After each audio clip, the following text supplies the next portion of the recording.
Hey, Nick, is Jayson Tatum the top pick in the Celtics-Bulls matchup?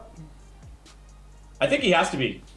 He's had some weirdly inefficient shooting nights this season. He's one of his last 13 from three over these last two games. He, of course, had that 2 of 15 disaster from three on opening night. But I think he's still Boston's highest upside player on almost every single night. Jaylen Brown has had his games as well this season, but Tatum's floor I think is quite a bit higher night to night.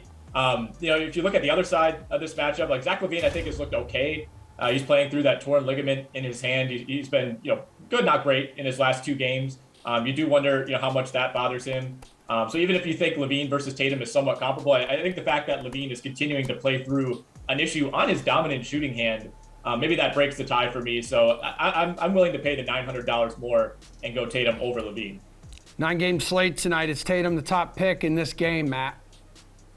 I think he's certainly right up there. I think there could be a case for Nikola Vucevic if you think that because LaVine is playing a little bit hurt, maybe he just doesn't shoot quite as much as he normally does. And I think we could see some of that offense funneled more towards Vucevic, towards DeRozan, towards Lonzo Ball.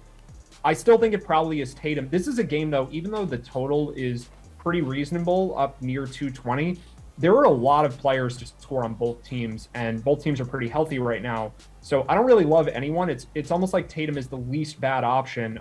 As far as like the big upside game, I think he is the most likely there. The player I like the most from the game overall is probably Al Horford. I just think he's the most reliable asset for either team.